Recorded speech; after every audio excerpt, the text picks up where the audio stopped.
কারণ সর্বপ্রথম হযরত বেলাল ঈমান গ্রহণ করার কারণে আল্লাহ তাআলা বেলালের জন্য একটা কোরআনের আয়াত নাজিল করেছেন। খুব খেয়াল করবেন, হযরত বেলালের জন্য আল্লাহ কোরআনের আয়াত নাজিল করেছেন।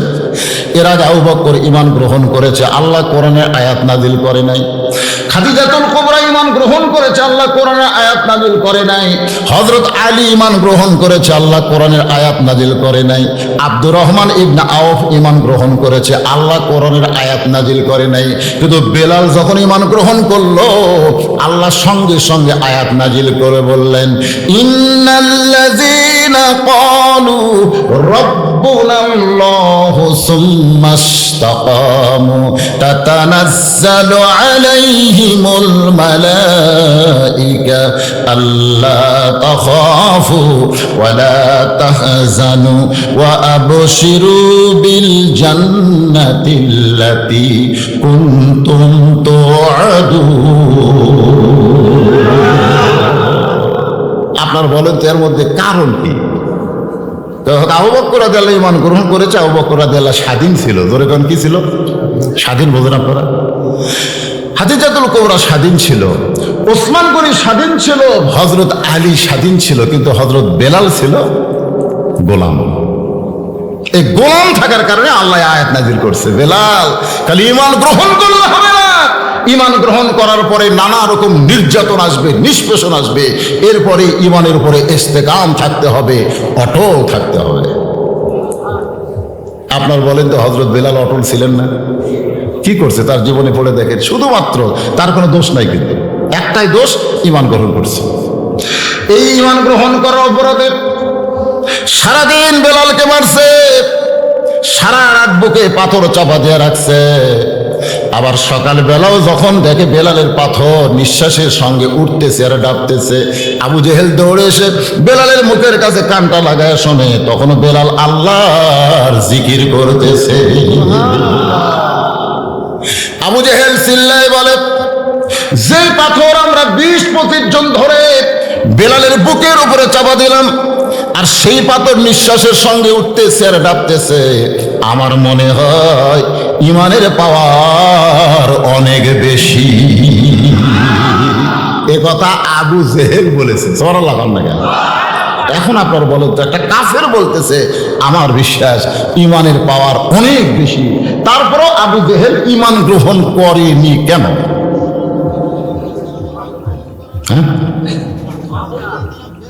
আজকে আমাদের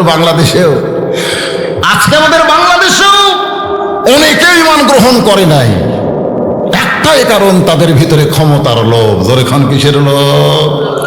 অথচ আল্লাহ বলেছেন, তো ইজ্জু মান তাশা, পড়েন, তো ইজ্জু মান তাশা ওয়া তুযিল্লু মান তাশা বিয়াদিকাল খায়র ইন্নাকা আলা কুল্লি শাইইন কাদির। বেলালের জিহ্বার মধ্যে পেরেক মারা হলো, যেন আল্লাহর জিকির বন্ধ হয়ে যায়। জিহ্বার মধ্যে পেরেক মারার পরও বেলালের জিহ্বার আগা আল্লাহ আল্লাহ আহাদ আহাদ জিকির করতেছে।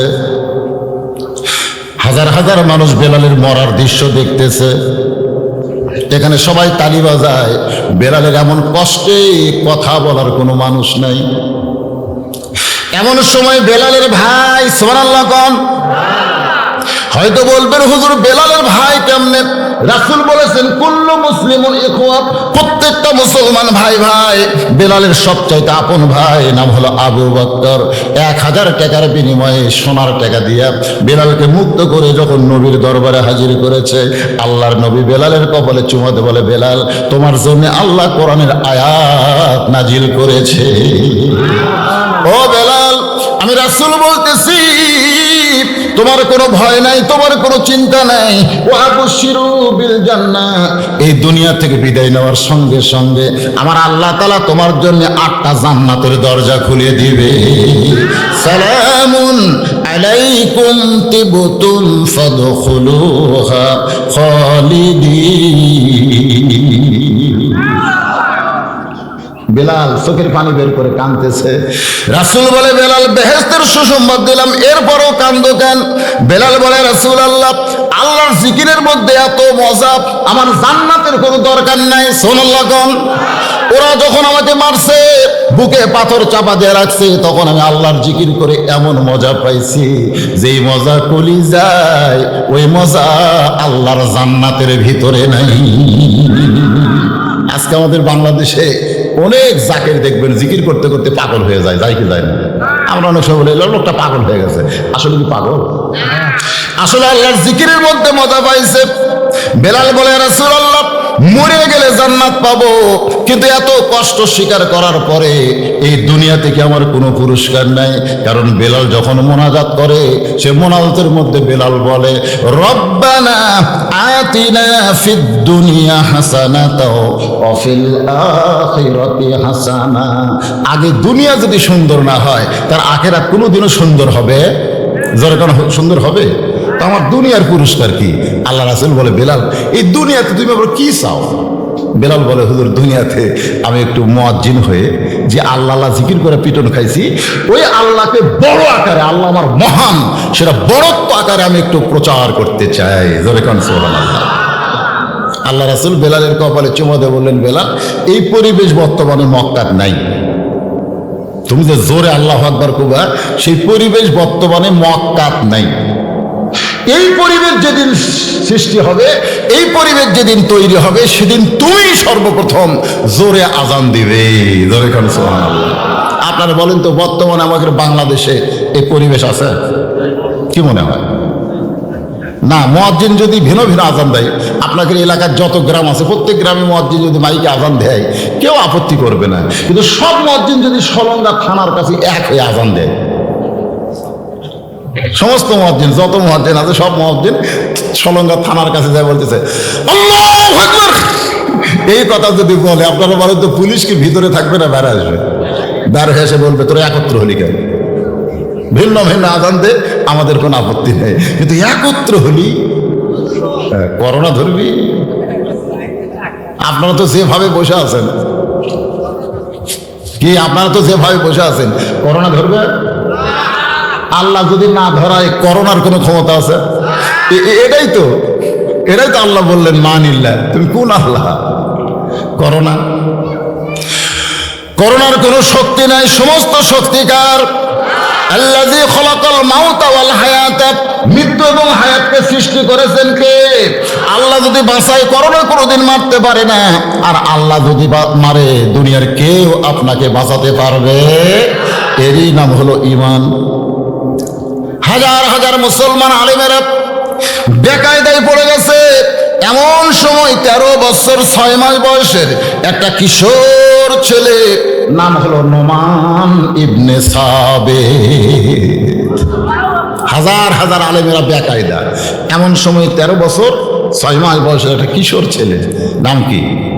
নোমান ইবনে সাবিত, ওই খ্রিস্টান ইহুদির এলাকায় ঢুকছে। যারা অহংকার করে বলতেছে যে 6টা প্রশ্নের উত্তর দিবার পারলে আমরা মুসলমান হব, না দিবার পারলে গোটা বিশ্ব মিডিয়ার মাধ্যমে প্রচার করে দেব ইসলাম হলো ভুয়া জাত। আপনারা বলেন, ইসলাম কি ভুয়া? সব কি না? ইসলাম ছাড়া সব। এই কথাটা বলা লাগবে। এটা আমার কথা না, কথা কার?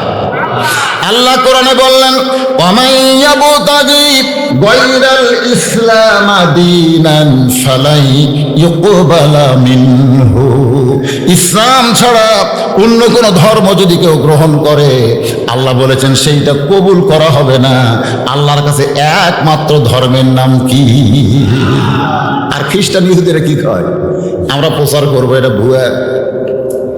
কোন আলেম যখন সামনে যাওয়ার পারে নাই, 13 বছর 6 মাস বয়সের একটা কিশোর ছেলে নোমান ইবনে সাবিত ওই খ্রিস্টানদের সামনে গিয়ে বলতেছে, রে খ্রিস্টানেরা, তোমরা যে 6টা প্রশ্ন করতেছো, আল্লাহ চাহে তো আমি সবগুলোর উত্তর দিবার পারবো। এক আলেম যা বলতেছে যে, তুমি কি ওই 6টা প্রশ্ন শুনছো? তুমি যে একটা সাওয়াল মানুষ, তুমি যে বলতেছো আমি 6টা প্রশ্নের উত্তর সব দিব। আমরা বড় বড় আলেমেরা যেখানে কাঠ হয়ে পড়ে আছি, আর তুমি আমাদের ছাত্র হয়ে তুমি 6টা প্রশ্নের উত্তর দিবে, তুমি কি প্রশ্নগুলো শুনছ? তখন বলতেছে, ওয়াইজা তুলিয়াত, শোনেন, আল্লাহর কোরআন থেকে নোমান ইবনে সাবিত বলতেছেন, ওয়াইজা তুলিয়াত আলাইহিম আয়াতুহু জাদাতুহুম ঈমানা ওয়া আলা রাব্বিহিম ইয়াতাওয়াক্কালুন। আমি সব সময় আল্লাহর কোরআন তেলাওয়াত করি, আমি কোরআনের হাফেজ। আর কোরআন তেলাওয়াত করতে করতে আমার ঈমান এত বেড়ে গেছে, আমি যদি নাও পারি আল্লাহ পাক আমাকে পারায়া দিবে। কারণ আমার বিশ্বাস ইসলাম ছাড়া কোনো ধর্মই নেই। আর ওই শালারা কয় ইসলাম ভুয়া। আমার ঈমান বলতেছে আমি না পারলেও আল্লাহ পারবে। আপনাদের মনে কি হয়? আপনাদের মনে কি হয়? আমেরিকা, রাশিয়া, ব্রিটেন, ফ্রান্স যতই পারমাণবিক বোমা তৈরি করেন, বিশ্ব থেকে মুসলমানকে উৎখাত করবে, এটা কখনোই সম্ভব না। মুসলমানের কাছে সবচাইতে বড় বোমা আল্লাহর কোরআন রয়েছে। ধরে আমরা পারবে? ওদের কাছে কি আছে? নমরুদের কাছে তো আগুনের চুলা ছিল, পারছে? 40 দিন ধরে আগুন জ্বলায়। আর কয় যেখানে হাজার হাজার ইব্রাহিম পড়ার সাথে সাথে পুড়ে আছে, দেওয়ালের কান আছে হুজুর, দেওয়ালের কান আছে। কি একটা হক কথা পর্যন্ত আমরা জোরে বলি না, ভয় করতেছি। কার ভয়? পুলিশ ধরার ভয়? এই মুসলমান, পুলিশ ধরার ভয় করবেন কেন? ঈমান থাকলে আজরাইল ধরার চিন্তা করবেন। জোরে জোরে কথা ঠিক কিনা? খালি একটাই ভয়, না জানি কি হয়। চিনেননি তো, আপনাকে আপনি চিনেননি তো, এই জন্য বাতিলের সঙ্গে আপোষ করে বসে আছেন। থাকে যে কোনো সময় আজরাইল আসবে, তখন কিভাবে ধরা দেওয়া লাগে আর কিভাবে ধরে তখন বুঝবেন। ধরা দুই রকম, চোরক ধরা আর শ্বশুর জামাইয়ের হাত ধরা। দুলে কি এক ধরা? 10 দিন হলে চোরক খুঁজতে পুলিশ পায় না, হঠাৎ পাশে সেই ধরা ধরতে হয়। প্রতিদিন বাজারে জামাই আসে, শ্বশুরের বাড়ি যায় না, শ্বশুরও জামাই দিকে ধরছে, সেই ধরা। শ্বশুর ধরে বলতে চায় আমার বাড়ির জামাই লাগবে, যদি না যাও চা খাবা না কি খাবা সেরকম, এমন ধরা ধরছে। আর পুলিশ হতে শয়তান তো খুঁজে খুঁজে পাইবে। আজকে আমাদের মুসলমানদেরকে আজরাইল ধরবে দুই রকম, যারা প্রকৃত বান্দা তাদের ধরবে জামাই ধরা। ধরেন কি ধরা? আর যারা মুসলমান সাজা বসে আছে এরকম হলো চোর ধরা। তা আপনারা কোন ধরার মধ্যে পড়বেন? মাশাআল্লাহ, আল্লাহ কবুল করুক। ধরে কেন আমিন। ইজা আসাবাতুহুম মুসিবাতুন ক্বালু ইন্না লিল্লাহি ওয়া ইন্না ইলাইহি রাজিউন। হযরত বেলাল আযান দিয়েছে জুমার। সুবহানাল্লাহ। ফেরেশতা জিবরাইল দাহিয়াতুল কালবি সাহাবীর চেহারায় মসজিদের ভিতরে অপেক্ষা করতেছে। কারণ সর্বপ্রথম যেই বান্দা ঢুকবে তাকে জিজ্ঞাসা করলেই বলতে পারবে এত বড় জান্নাত আল্লাহর বান্দারা কেমনে দেখবে। বেলাল আযান দেওয়ার পরে ফেরেশতা জিবরাইল একটা সাহাবী, নাম কি? দাহিয়াতুল কালবি, সাহাবীর চেহারায় চুপটি করে দাঁড়িয়ে আছে। সর্বপ্রথম যেই মুসল্লি মসজিদের মধ্যে ঢুকতেছে তার নাম হলো আবু বকর সিদ্দিক। সুবহানাল্লাহ বলেন না? কেমন কেমন ছাত্র? আল্লাহ নবী বলেছেন ইন্নী বুইসতু মুআল্লিমান, আল্লাহ আমাকে শিক্ষক করে দুনিয়াতে পাঠাইছেন লিউতাম্মিমা মাকারিমাল আখলাক। আর আমার ছাত্র যারা হবে তারা সার্টিফিকেট চরিত্রে গোল্ডেন এ প্লাস পাবে। দাহিয়াতুল কালবি সাহাবীর চেহারায় সালাম দিয়ে বলে আবু বকর ভাই, আপনি কি বলতে পারবেন এই মুহূর্তে জিবরাইল কোন জায়গায়? দাহিয়াতুল কালবি সাহাবীর চেহারায় ফেরেশতা জিবরাইল সালাম দিয়ে বলে আবু বকর ভাই, আপনি কি বলতে পারবেন এই মুহূর্তে জিবরাইল কোন জায়গায়? আবু বকর কান্দে আর বলে রে দাহিয়াতুল কালবি, আমি মসজিদের মধ্যে কোনোদিন জিবরাইল খুঁজতে আসি না, আমি মসজিদের মধ্যে আমার আল্লাহকে পেয়ে যাই। আমি কোনোদিন ফেরেশতা খোঁজার জন্য আসি না। তো মান আরাফা নাফসাহু ফাকাদ আরাফা রাব্বাহু। আমি আল্লাহর বান্দা, আমি ফেরেশতা খুঁজি না। কেন খুঁজি না? কারণ আমার বাবা। সুবহানাল্লাহ না গায়। ফেরেশতা জিবরাইল ইমাম হয়ে সমস্ত ফেরেশতাকে মুসল্লি করে আল্লাহ বললেন উসজুদু লি আদম। আপনাদের মনে আছে না? ভুলে গেছেন? আপনারা কখনো মনে করবেন না হুজুরের থেকে নিয়ে যাচ্ছে মনে হয় লাইন ছাড়া, তা না। আমার ওয়াজের মধ্যে লাইন আছে না? নাই। হ্যাঁ, আল্লাহ বললেন উসজুদু লি আদম। জিবরাইল ফেরেশতাদের নিয়ে সেজদা দিলেন, সেজদা থেকে মাথা তুলে আবার সেজদা দিলেন। আল্লাহ বললেন জিবরাইল, আল্লাহ ফেরেশতাদের বললেন, এই ফেরেশতা, আমি কয় সেজদা দিবার কইছি? আমি বলেছি উসজুদু লি আদামা, আদমকে সেজদা করো। তো একটা সেজদা দিলেই হতো, তোমরা দুই সেজদা দিলে কেন? তো ফেরেশতা বলতেছে, আল্লাহ আমাদের দোষ নেই, আমাকে ইমাম যদি ভুল করে তা আমরা কি করবো? ধরলে ইমামত ধরেন। আল্লাহ বলতেছেন না, ইমাম ভুল করলে মুসল্লিদের সজাগ হতে হবে। ইমাম মানে নেতা, নেতারা অনেক সময় ভুল করতেও পারে, কিন্তু লোকমা দেবে কে? জোরে কোন? অর্ধ পৃথিবীর খলিফা হযরত ওমর লম্বা জুব্বা গায়ে দিয়া খুতবা দিচ্ছেন। এমন সময় এক সাহাবী মাঝখান থেকে বলে, আমিরুল মুমিনিন, আপনার খুতবা আমরা শুনবো না, আপনার খুতবা আমরা শুনবো না। ওমর ফারুক বলতেছেন, আমার দোষটা কোন জায়গায়? বলে, আমাদেরকে খাটো পাঞ্জাবি দিয়ে আপনি লম্বা জুব্বা পরে খুতবা দিবেন, যতক্ষণ লম্বা জুব্বার কাহিনী না বলবেন ততক্ষণ আপনার খুতবা আমরা শুনবো। আপনারা বলেন তো, বাংলাদেশের প্রধানমন্ত্রী, অর্ধ পৃথিবীর খলিফা, এরকম বাংলাদেশের মতন 128টা দেশের প্রেসিডেন্ট, জোরে কোন সুবহানাল্লাহ, আর সেই প্রধানমন্ত্রী খলিফাকে আটকায় বলতেছে, আপনার খুতবা আমরা শুনবো না, আমাদেরকে খাটো পাঞ্জাবি দিয়ে আপনি লম্বা জুব্বা পরে খুতবা দিচ্ছেন। ওমর ফারুকের চোখটা দরদর করে পানি পড়তেছে। এমন সময় হযরত আব্দুল্লাহ ইবনে ওমর বাবার পাশে উকিল হয়ে বলতেছে, রে নবীর সাহাবীরা, তোমাদের পরনে খাটো পাঞ্জাবি হলেও তো নতুন পাঞ্জাবি পরে তোমরা নামাজ পড়তে এসেছো, আমার পরনের দিকে তাকায় দেখো, আমার পরনে কোনো নতুন কাপড় নাই। সাহাবীরা বলে, আব্দুল্লাহ, গত পরশুদিন বাইতুল মাল থেকে সবাইকে নতুন কাপড় দিছে, কিন্তু তোমার পরনে পুরানো কেন? আব্দুল্লাহ বলতেছে, গভীর রাত্রে দুনিয়ার সবাই যখন ঘুমায়েছিল, এমন সময় আমার বাবা আমার দরজায় আব্দুল্লাহ আব্দুল্লাহ বলে ডাকতেছে। আমি দরজা করে তাকায় দেখি বাবা একটা পাঞ্জাবি নিয়ে দাঁড়ায় আছে। আমি খুশি হয়ে বললাম, বাবা, বাইতুল মাল থেকে একটা পাঞ্জাবি আমারে দিল, আর একটা পাঞ্জাবি দিবার আইছেন কেন? ওমর ফারুক বললেন, ইন্নাল্লাহা ইয়ামুরুকুম আন তুআদ্দুল আমানাতি ইলা আহলিহা ওয়া ইযা হাকামতুম বাইনান নাস আন তাহকুমু বিল আদল। আব্দুল্লাহ রে, আমি তোকে আর একটা পাঞ্জাবি দিবার আসি নাই, এটা আমার ভাগে পড়েছে। আমি গাইদা দিকে এত ছোট, এই ছোট পাঞ্জাবি পরে আগামীকাল জুমায় খুতবা কেমনে দিব? তাই তোর পাঞ্জাবিটা আমাকে একটু দান করে দে বাবা, তোরটার আমারটা মিলে লম্বা জুব্বা বানাবার চাই। আব্দুল্লাহ বলে, গভীর রাত্রে আমার পাঞ্জাবি আমার বাবাকে দান করার পরে বাবা নিজেরটার আমারটা মিলে একত্র করে লম্বা জুব্বা পরে আজকে তোমাদের সামনে খুতবা দেয়।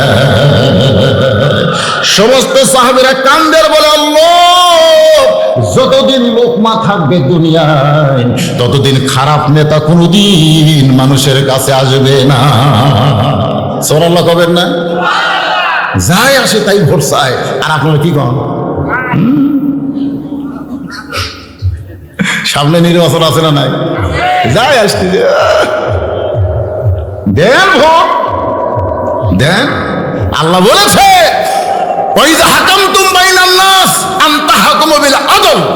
মানুষের মধ্যে তাকে নির্বাচন করবা যার মধ্যে আদল ইনসাফ আছে। চেয়ারম্যান হয়ে যত খারাপ কাম করবে, একলাই চেয়ারম্যানের পাপ হবে না, যারা ভোট দেওয়া চেয়ারম্যান বানাচ্ছে ওদের আমল নামাও পাপ চলে আসবে। চেয়ারম্যান হয়ে ভালো কাজ করবে, চেয়ারম্যান একলা সব পাবে না, যারা ভোট দিচ্ছে ওদের আমল নামও আল্লাহ সব দিয়ে দিবে। এখন বোঝেন কাক দিবেন? না দেওয়া একটা, না দেওয়া আবার পাপ। আপনি নিজের অধিকারকে মান আরাফা রফসাহু ফাকাদ আরাফা রব্বাহু, আপনি কে এটা আপনি বুঝতে পারলেন না। দেওয়ার আগে ভোট হয়, এটা আমরা অন্যায়ের সাথে আপোষ করছি। আমাদের মধ্যে কোনো আন্দোলন নেই। শোনেন, বাড়িওয়ালা যদি ন্যাংরা হয় আর চোর যদি আমার মতন জুয়ান তাগড়া হয়, বাড়িওয়ালা ন্যাংরা হাতকার ফারে না, বাড়ির মধ্যে আছে, চোর যায় কেবল দরজা হাত দিছে, ন্যাংরা বলতেছে কে রে, সঙ্গে সঙ্গে চোর দৌড়। আপনার বলেন তো, শক্তিশালী চোর দৌড় মারলো কেন? কারণ চোর যেটা করতেছে এটা অন্যায়, আর বাড়িওয়ালা যেটা বলতেছে এটা হলো ন্যায়। আমরা হলাম বাড়িওয়ালা, আমরা ন্যায় পরায়ণ মানুষ। আমরা যতই ভোট চোর করুক আর যাই করুক, কিন্তু আমরা কে রে শব্দটা বলতে পারতেছি না। বলে তাহলে একবার কে রে কয়ে দেখো, কষে না কয়ে কয় ভোট চুরি হলো, না কয়ে।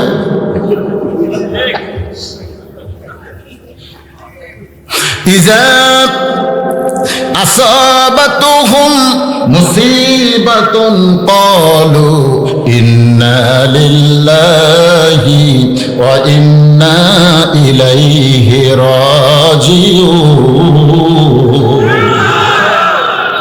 দাহিয়াতুল কালবি সাহাবীর চেহারায় জিবরাইল বারবার বলতেছে, আপনি কি বলতে পারবেন জিবরাইল কোন জায়গায়?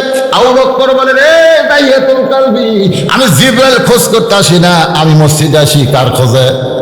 আরো জোরে। আপনারা মসজিদে যান কার খোঁজে? আল্লাহর খোঁজে।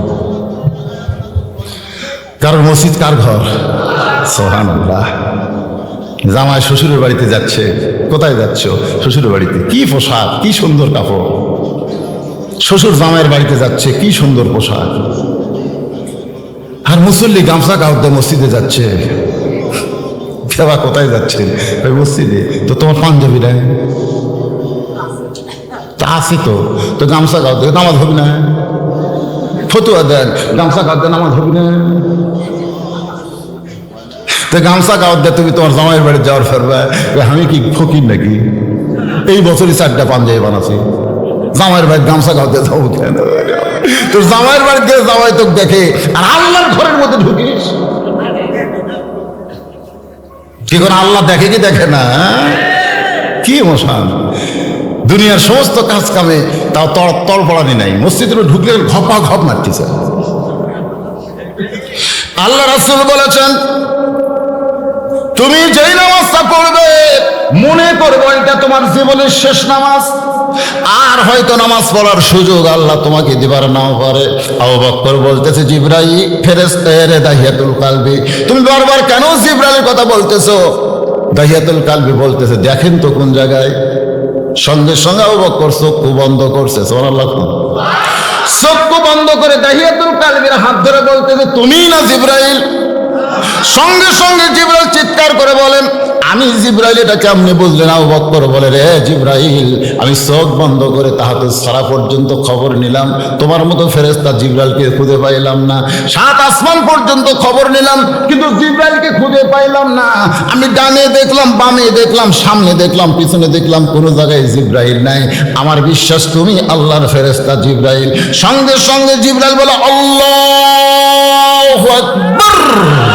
এবার যেই বান্দা চোখ বন্ধ করে গোটা পৃথিবীর খবর নেবার পরে, সেই বান্দার জন্য জান্নাত দেখা কোনো ব্যাপার না। ফেরেশতাদের চাইতেও বান্দার গতি অনেক বেশি। জোরে করে সুবহানাল্লাহ। চিনেন? মান আরাফা নাফসাহু ফাকাদ আরাফা রাব্বাহু। আমি আপনাকে চিনতে পারি নাই, আমি আমারে চিনতে পারি না, এই জন্য আমার আল্লাহকে আমি বুঝতে পারি নাই। একটু মনোযোগ দিয়ে শুনবেন। আল্লাহ ডাক দিয়ে বলে, রে ফেরেশতারা, ইমাম ভুল করতে পারে, কিন্তু তোমরা ভুল করলা কেন? তোমরা কেন ভুল করলা? তো বলতেছে, আল্লাহ আমার তো ধরেন না। আল্লাহ জিবরাইলকে ধরেন। তা আল্লাহ জিবরাইলকে বলতেছে, জিবরাইল উসজুদু লি আদামা শব্দের অর্থ কি? জিবরাইল বলতেছে, আল্লাহ উসজুদু লি আদামার শব্দের অর্থ হলো আদমকে সিজদা করো।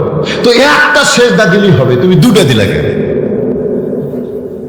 ফেরেশতা জিবরাইল বলতেছে, আল্লাহ আমি 2টা কেন দিছি এটা কেউ না জানলেও আপনি জানেন। জোরে এখন সুবহানাল্লাহ। আপনারা বলেন তো, কোন জিনিস আল্লাহ জানে না?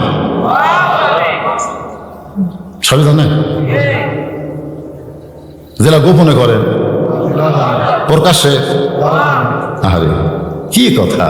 এই ইমানটা যদি আমাদের থাকতো যে আমি যাই করি কেউ না জানলে আমার আল্লাহ জানে, খালি এই বিশ্বাসটা যদি আমাদের কলিজায় থাকতো, আমাদের দ্বারা কোনো অন্যায় কাজ হতো। গোপনে করতেছি, কে জানে? গল্প করতেছি, আমি যা গোপনে কাম করছি ভাই কেউ জানে না। দরজা আল্লাহ বন্ধ করে তো ভরছো, সমানে সিল মারছে। সকালে এসে বলতেছে, কেউ দেখেনি, খালি একলা। কি মনে করতেছেন? খালি একটা বিশ্বাস করেন যে কেউ না দেখলেও কে দেখতেছে, কেউ না জানলেও কে জানতেছে। আমার মুখের না, আমার অন্তরের খবর। আল্লাহু আলিমুম বিজাতিস সুদূর। আল্লাহর বান্দা একটু খেয়াল করেন যে আমরা বড় বড় আলেম যেখানে কুপকার, সেখানে তুমি 6টা প্রশ্নের উত্তর কেমনে দিবে? নোমান ইবনে সাবিত বলতেছে, আমার ঈমান বলতেছে আমি না পারলেও আল্লাহ আমাকে পারাবে। সুবহানাল্লাহ। বাজান গো, এই নোমান ইবনে সাবিতটা কে? যিনি মাদ্রাসায় লেখাপড়া করতেন, পায়ের মধ্যে স্যান্ডেল নাই, পায়ের মধ্যে স্যান্ডেল নাই, জোরে কোন কি নাই? ওস্তাদ ডাক দেয়, বলে নোমান রে, মাদ্রাসা ছুটি হলে তুই আমার কামরায় যাবি। মাদ্রাসা ছুটি হলে যখন কামরায় গেছে, ওস্তাদ চৌকির তল থেকে একটা কাপড়ের জুতা বের করে বলে, বাজান এই জুতা আগে আমি পায়ে দিতাম, কিন্তু এখন পুরাতন হয়ে গেছে, আমি আর পায়ে দেই না। এই মরুভূমির বালির মধ্যে খালি পায়ে হেঁটে হেঁটে মাদ্রাসায় আসিস, তোর কষ্ট হয়, এই জুতা জোড়া করে দিলাম, তুই জুতা পায়ে দিয়ে আগামীকাল থেকে মাদ্রাসায় চলে আসবি।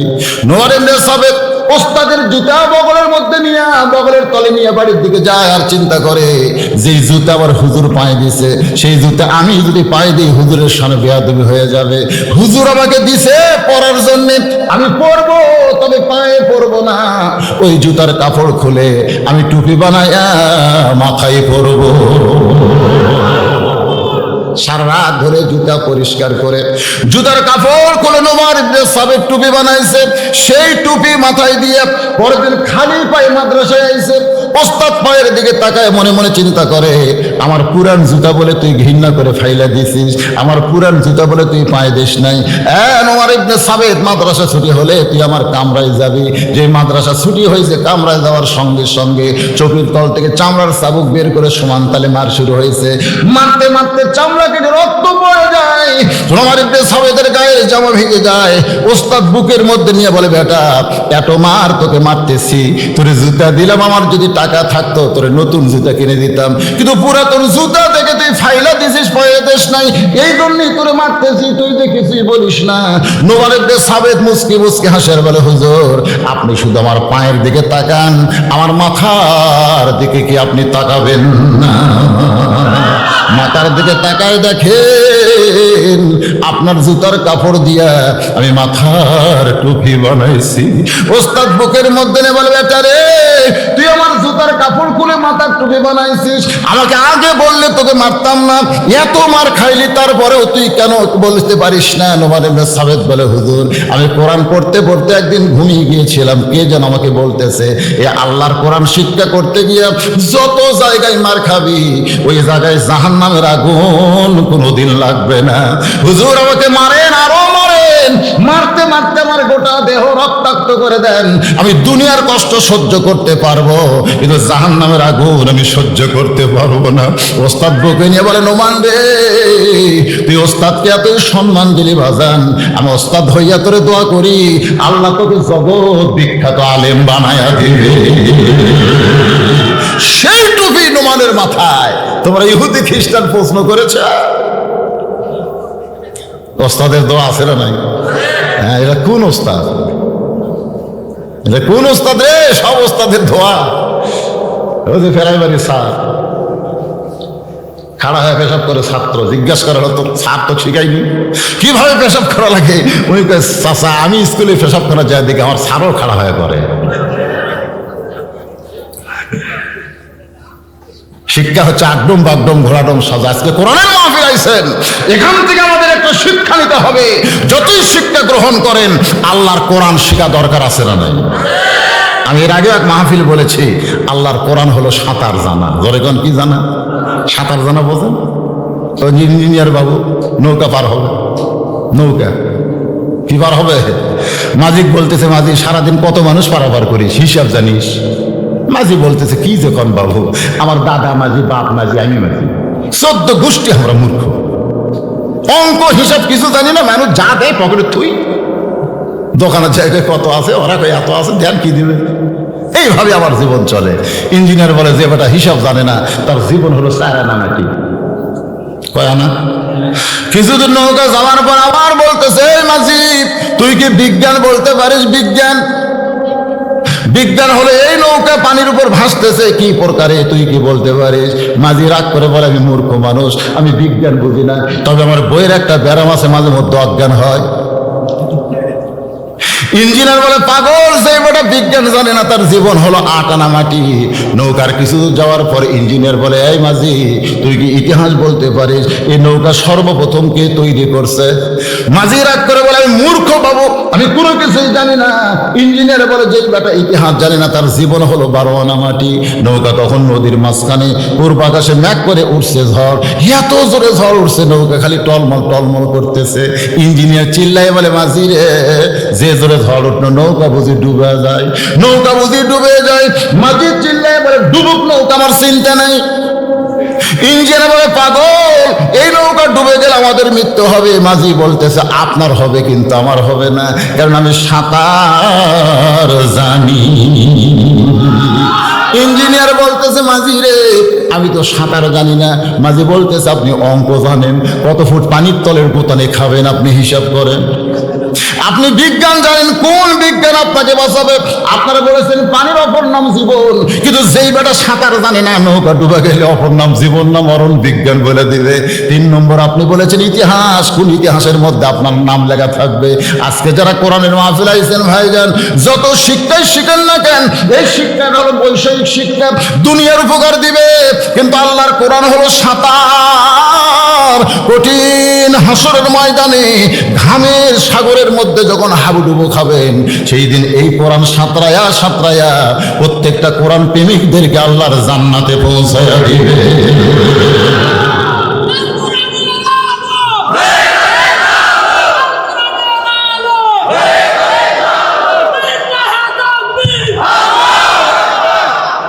লিল্লাহি তাকবীর।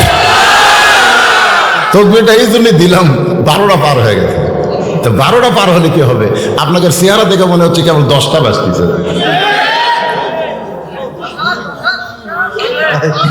না চলবেই তো, চলবে না?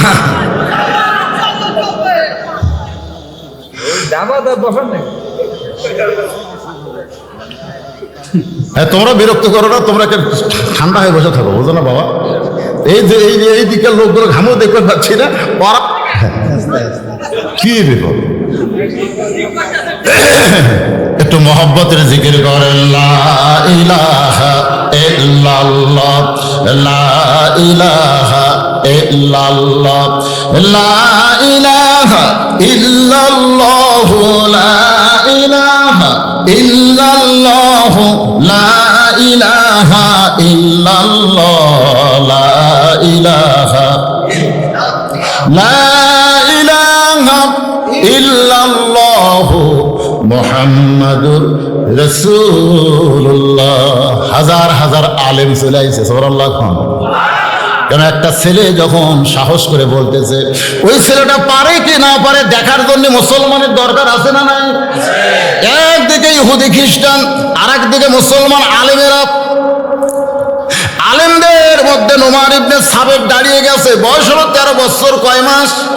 6 মাস। একটা কিশোর ছেলে। আর হাজার হাজার খ্রিস্টানদের মধ্যে একজন সভাপতি হয়ে চেয়ারে বসে পড়ছে। সভাপতি, জোরে কোন কি? সভাপতি বোঝেন না? গোটা মাহফিলে একজন সভাপতি থাকে, ওইখানে মুসলমান খ্রিস্টানদের মধ্যে দ্বন্দ্ব, একজন সভাপতি হইয়া ওটা অনুষ্ঠান পরিচালনা করতেছে।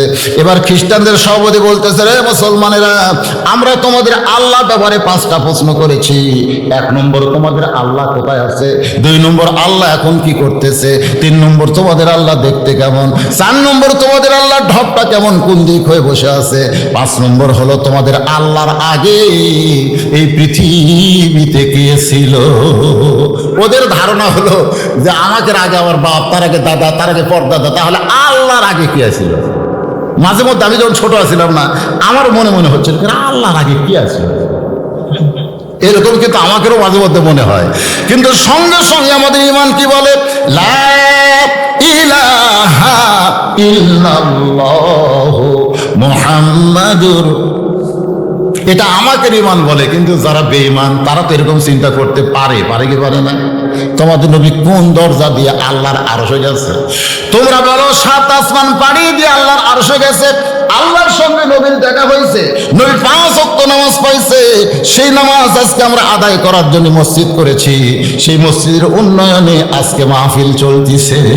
ধরে কোন কথা ঠিক কি না? কোন দরজা দিয়ে গেছে? দরজা দেখার লাগবে। সমস্ত আলেমেরা নোমান ইবনে সাবিতকে বলে, বাজান ওই 6টা প্রশ্নের কাছে আমরা কিন্তু কিছুই না, তুমি সাহস করেছো, এখন যাও, এখন যাও। নোমান ইবনে সাবিত মাথার টুপি খুলে চুমু দিছে, জোরে কোন সুবহানাল্লাহ। টুপিটা আসলে কি? হুজুরের পায়ের জুতার কাপড় দিয়ে বানাইছে। আর হুজুর বুকের মধ্যে নিয়ে বলেছে, আল্লাহ তোকে বিশ্ববিখ্যাত আলেম বানাবে। আপনারা বলেন তো, টুপি নবীর সুন্নত, আবার হুজুরের দোয়া, এর চাইতে বেশি কিছু লাগে? খ্রিস্টান সভাপতির সামনে গিয়ে বলতেছে, রে সভাপতি, তুমি যে 6টা প্রশ্ন করেছো, এই 6টা প্রশ্নের উত্তর তোমার জানা আছে? তুমি যে 6টা প্রশ্ন বারবার মুসলমানদেরকে বলতেছো, এই 6টা প্রশ্নের উত্তর কি তোমার জানা আছে? সভাপতি চিল্লায় বলতেছে, আমি শুধু প্রশ্ন জানি, উত্তর জানি না, শুধু প্রশ্ন জানি। আমাকে বলতেছে, হুজুর দাউদ নবীর মায়ের নাম কি? আমি কইলাম, আমি জানি না। তুমি কি জানো? ভাই প্রশ্ন জানি, উত্তর জানি না। তাহলে কেন তুমি প্রশ্ন করলা? হুজুর আপনার ঠকানোর জন্য করছি। আমরা খ্রিস্টানেরা প্রশ্ন জানি কিন্তু উত্তর জানি না। নোমান ইবনে সাবিত বলে, এখন আমার দিকে তাকাও, আমি প্রশ্ন জানি, উত্তর জানি। রে মুসলমান, খ্রিস্টান, ইহুদি, তোমরা এখন সবাই বলো, আজকের হাজার হাজার মানুষের মধ্যে সবচাইতে সম্মানী কোন ব্যক্তি হবে? যে শুধু প্রশ্ন জানে না, যে প্রশ্ন জানে, উত্তর জানে। সমস্ত লোক সমস্যারে বলতেছে, আজকে হাজার হাজার মানুষের মধ্যে ওই ব্যক্তি সবচাইতে সম্মানিত হবে যে প্রশ্ন জানি আবার উত্তরও জানি। সমস্ত খ্রিস্টান মুসলমান এক হয়ে বলতেছে, আমাদের মধ্যে যে ব্যক্তি প্রশ্নও জানে, উত্তর জানে, তিনি সম্মানিত বেশি। নোমান ইবনে সাবিত বলে, দেখো তোমরা যাকে চেয়ারে বসাইছো, সে তোমাদের মতোই, খালি প্রশ্ন জানো কিন্তু উত্তর জানে না। আর আমি দাঁড়িয়ে আছি মাটিতে, আমি প্রশ্নও জানি, উত্তরও জানি। এখন বলো চেয়ার কার? সমস্ত খ্রিস্টান, মুসলমান, ইহুদি চিল্লায় বলতেছে, এই সভাপতি চেয়ার থেকে নাম, কারণ তুইও যা, আমরাও তাই। এটা না বুঝালে বোঝানো যাবে না, তোর এখন কথা ঠিক কিনা? এতক্ষণ পর্যন্ত মনে করছো না সভাপতি? আমাদের বাংলাদেশে অনেক সভাপতি আছে, আছে না নাই? আমি ওয়াজ করি, সাইড থেকে কয়, হুজুর এটা কর না, হুজুর এটা কর না, হুজুর এটা কথা বলে। মানে আমার ওয়াজ শুনে সভাপতি কাঁপতেছে ভয়ে। আমি বলে, কে ভাই এত ভয় কেন? বুঝেন না হুজুর, দেশের পরিস্থিতি ভালো না, এখনই আপনারা বলেন তো, যদি ধরে কাক ধরবি? সভাপতি ধরবি না আমাকে ধরবি? এ কথা কর না কেন? কিন্তু সভাপতি এত ভয় করার পিছনে কারণ হলো ওর মধ্যে দুর্বলতা আছে, আছে না নাই? তুইও যা, আমরাও তাই। তুইও 6টা প্রশ্ন জানিস, আমরাও জানি, কিন্তু উত্তর শুধু একজনই জানে। এই সভাপতি চেয়ার থেকে নাম, এতগুলো দাবির মুখে এখন সভাপতি কি চেয়ারে থাকবে? চেয়ার থেকে যেই নামছে, এমন সময় 13 বছর 6 মাস বয়সের ছেলেটা চেয়ারে বসে বলতেছেন, তো ইজ্জুমান তাশা, পড়েন, তো ইজ্জুমান তাশা ওয়া তুযিল্লু মান তাশা বিয়াদিকাল খায়র ইন্নাকা আলা কুল্লি শাইইন কাদির। তোমরা মনে করেছিলে চেয়ারে বসছে আর নামবে না? আজও বাংলাদেশে অনেকে বলে, হুজুর যতদিন বেঁচে থাকবে ততদিন চেয়ার থেকে কেউ নামাবার পারবে না। আমাকে অনেকেই বলে, হুজুর যতই ওয়াজ করেন কাম হবি না, যতদিন জীবিত থাকবে ততক্ষণ চেয়ার থেকে কেউ নামাবার পারবে না। এই কথা কোনো ইমানদারের মুখ দিয়ে প্রকাশ পায় না। ইমানদারের বিশ্বাস হলো, আল্লাহ যখন খুশি তাকে নামাবে, আবার যখন খুশি আর একজনকে বসাবে। ধরে কোন কথা ঠিক কিনা? এতক্ষণ সবাই মনে করেছিল সভাপতি চেয়ার থেকে নামবে না, হুম্বি ঘুম্বি করে যেভাবে 6টা প্রশ্ন করতেছে, ও বড় দামি লোক। কিন্তু এই মুহূর্তে সভাপতি চেয়ার থেকে নামছে, আর ছেলেটা চেয়ারে বসেই কোরআনে আয়াত বলতেছে, রে খ্রিস্টান, ইহুদিরা শোনো, তোমরা আল্লাহ ব্যাপারে 5টা প্রশ্ন করেছো, তার মধ্যে একটা প্রশ্ন হলো মুসলমানের আল্লাহ এখন কি করে? তোমরা বলো তো সেই প্রশ্ন করছো কিনা? বলে হ্যাঁ, মুসলমানের আল্লাহ এই মুহূর্তে এই চেয়ারের মানুষটাকে লাঠি দিয়ে নামায় দিল, আর যারে কেউ চিন্ত না সেই ছোট বাচ্চাকে চেয়ারে বসাইল। এই মুহূর্তে মুসলমানের আল্লাহ এটাই করলো। ধরে কারণ সুবহানাল্লাহ। রে খ্রিস্টান পাদ্রীরা, রে ইহুদিরা, তোমরা প্রশ্ন করেছো মুসলমানের আল্লাহ কোথায় আছে, মুসলমানের আল্লাহ দেখতে কেমন, মুসলমানের আল্লাহ কোন দিক হয়ে বসে আছে। আল্লাহ ব্যাপারে পাঁচটার মধ্যে একটা হয়ে গেল। এখন আসো, মুসলমানের আল্লাহ কোথায় আছে তোমরা কি দেখবার চাও? বলার সঙ্গে সঙ্গে একজন লাভ দিয়ে রাখায়, কোথায় আল্লাহ দেখবো? আল্লাহ দেখবে যেরকম কি মুসলমানের আল্লাহ কোথায় আছে দেখবার চাও? বলে হ্যাঁ, তাহলে আসো। আল্লাহ দেখার জন্য একজন খ্রিস্টান আসতেছে, জোরে কোন কি আসতেছে? অথচ আল্লাহ দেখবার চাইয়ে মুসা নবী দেখবার পায়নি। কোরআন শরীফে আল্লাহ বলতেছেন, মুসা একদিন আল্লাহর প্রেমে গদগদ হয়ে বলে, আল্লাহ তোমার সঙ্গে কথা বলতে বলতে আমার কলিজায় এত প্রেম জমে হচ্ছে, আল্লাহ তোমাকে এক নজর দেখবার চাই। রব্বি আরিনি, আল্লাহ মুসা বলতেছে রব্বি আরিনি, আল্লাহ তোমাকে দেখতে চাই। সঙ্গে সঙ্গে আল্লাহ বলেছেন লান তারানি ইয়া মুসা, আমি আল্লাহকে দেখা সম্ভব না। সুবহানাল্লাহ। কর না কেন? মুসা নবী আল্লাহকে দেখবার চাইছে, আল্লাহ কয় সম্ভব না। আর একটা খ্রিস্টান দেখবি যে কাছে আইছে বিসমিল্লাহ কয়ে খ্রিস্টানের কান সারে মারছে একটা চট। চোর খায় বলতেছে আমারে মারো কেন? পেটে মারছে ঘুষি। এই ছেলে আমাকে মারতেছে কেন? উড়াতে মারছে লাথি। চিল্লাই বলে আমার এতগুলো মানুষের মধ্যে মারতেছে কেন? উমর ইবনে সাবিত বলে মারলে কি হয়? কয় মারলে কি হয় জানো না? মারলে লাগে।